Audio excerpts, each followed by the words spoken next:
이번에는 키 이벤트에 대해서 좀 알아보도록 하겠습니다. 키라고 하는 거는 이제 키패드를 얘기하는 거고요. 입력 상자를 하나 만들었을 때 그 입력 상자에 키패드를 띄워서 값을 입력을 하겠죠. 그러면 키 값이 들어오는데 키 값이 이런 식으로 들어와요. 그래서 예를 들면 키 코드 0번이라고 하면 0이라는 숫자를 눌렀을 때, 그 다음에 알파벳 눌렀을 때, 뭐 이런 것들이 키 값으로 전달이 됩니다. 그래서 이 키 값을 전달받아서 처리를 하고 싶으면 우리가 onKey down이라든가 뭐 이런 메소드를 재정의해서 사용하면 됩니다. 그러면 재정의하면 시스템에서 이 키가 눌렸을 때 이 메소드를 자동으로 호출해 주게 돼요. 자, 우리가 만들었던 거에서 on my event라고 하는 데서 여기다가 한번 추가를 해 볼게요.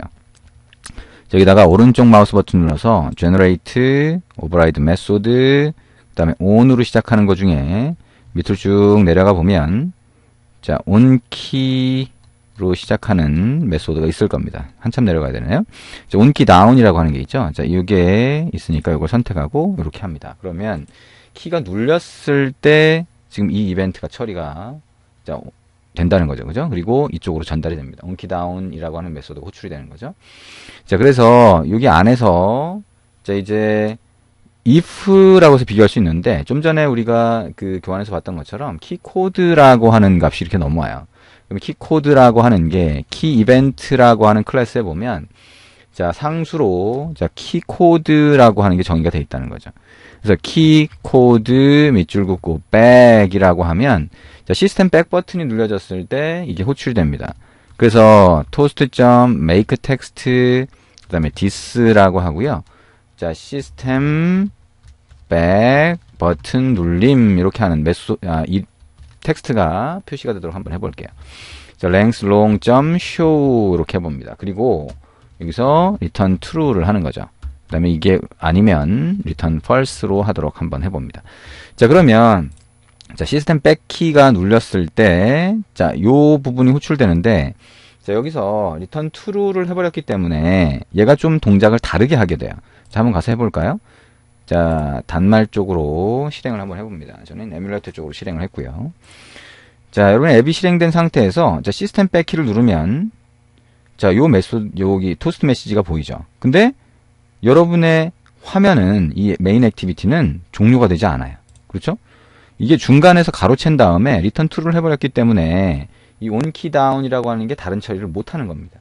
그래서 자, 이런 식으로 하면 어떻게 만들 수가 있냐면 시스템 백키를 누르면 원래 화면이 없어지잖아요. 화면이 안 없어지도록 만들 수 있고요. 다른 처리가 되도록 이렇게 만들 수 있습니다. 그래서 한 번 더 누르면 종료됩니다 라고 하는 메시지를 보여주는 그런 앱들을 볼 수가 있죠.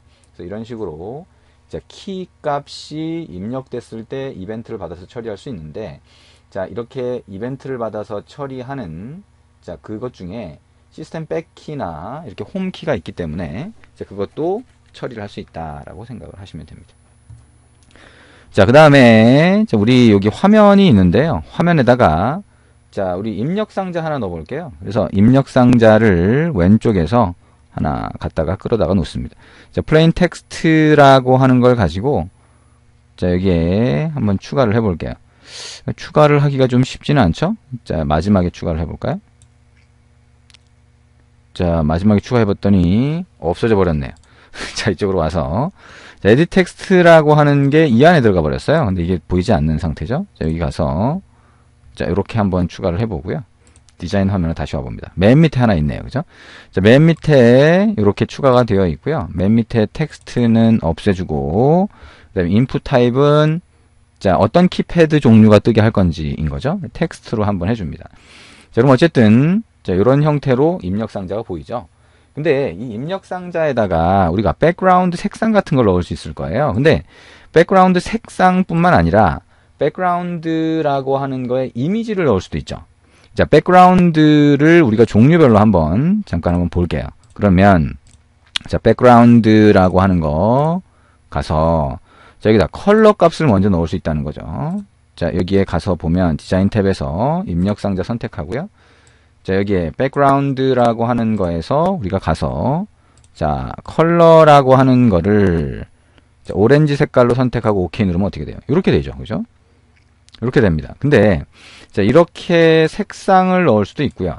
자, 이게 아니라 저기로 가서 드러블이라고 하면 이미지를 넣을 수도 있어요.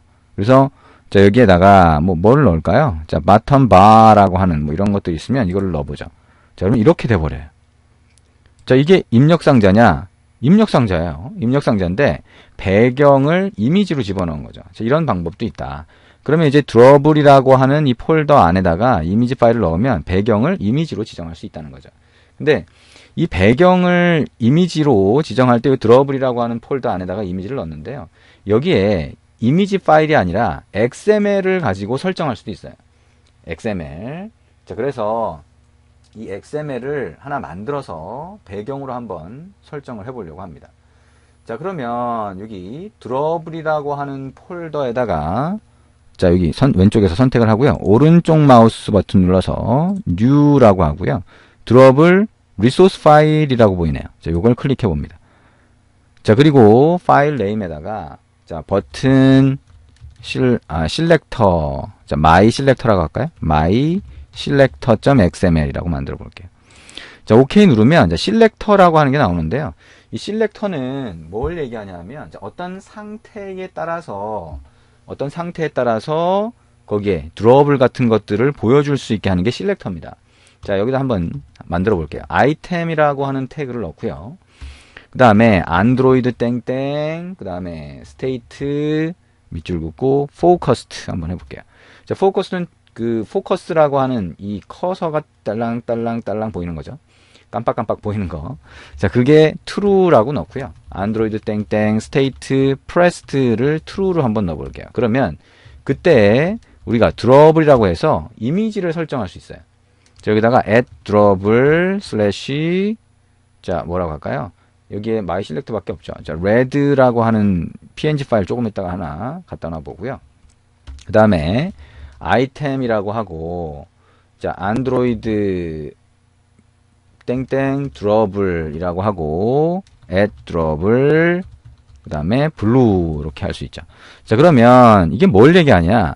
일반적인 경우에는 이게 보이고 그 다음에 자, 스테이트 상태가 포커스나 또는 프레스드 된 상태가 되면 자, 포커스이면서 프레스드겠죠? 그러면 red라고 하는 이미지 파일을 자, 드러블로 설정해라라고 하는 얘기가 돼요. 자, 그러면 우리 이제 이미지가 없으니까요. 자, 이미지를 한번 띄워 볼게요. 자, 이미지를 자, 여기서 한번 띄워 보도록 하겠습니다. 자, 다운로드를 받아서 먼저 해야 되겠죠. 자, 그러면 자, 아이콘 파인더 .com이라고 가서요. 자, 여기에 red라고 해서 해보면 자, 뭐 여러 가지가 있죠. 프리 이미지 하나 받아봅니다. 뭐 red라고 하니까 너무 많이 나오네요. 자, 볼이라고 한번 해봅니다. 자, 볼이라고 하는데 자, 여기에 볼이 상당히 많죠. 자, 볼 중에서 자, 레드나 뭐 블루나 이런 것들을 구분할 수 있도록 자, 블루라고 하는 거 자, 이미지를 다른 이름으로 저장 자, 이렇게 되겠죠. 그래서 어쨌든 자, 이미지를 저장을 했습니다. 자, 이렇게 자, 이미지가 블루하고 레드라고 하는 두 개의 이미지가 이렇게 저장이 됐죠. 그래서 저기 my selector at drop red, at drop blue라고 하는 게 이렇게 참조될 수 있게 이렇게 만들었어요. 그러면 XML 파일이 드러블 폴더 안에 들어가는 형태가 됐죠. 그러면 이걸 가지고 배경으로 지정할 수 있어요. 그래서 어떻게 하냐? 여기에 background가 이렇게 지정되어 있죠. 이거를 자, at 드러블 하면 저 드러블 폴더를 가리키는 거죠. 그 다음에 거기에 blue라고 한번 지정을 해볼게요.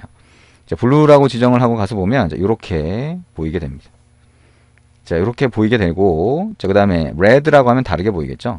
자, 이 상태로 해놓고, 자, 한번, 자, 이 상태가 아니죠? 자, 우리가 이렇게 하면 블루가 보이는 거고요. 여기에, 자, my selector를 설정을 하게 되면 상태에 따라서 다르게 보여요. 자, 한번 실행을 해볼게요.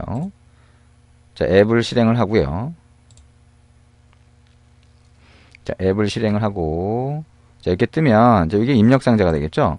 자, 입력상자에 커서를 갖다 대는 경우, 자, 커서를 갖다 대면 어떻게 돼? 눌러보면, 자, 이렇게 이미지가 바뀌게 되겠죠. 자, 여기 상태에 따라서 이미지가 바뀌는 그런 방법이 됩니다. 자, 이렇게 한번 구성을 해봤고요. 자, 이렇게 우리가 상태에 따라서 다른 형태로 보이게 하는데 이걸 이제 포커스라고 할 수 있고 배경 이미지를 우리가 XML로 해서 설정할 수 있다라고 하는 걸 기억하시면 됩니다.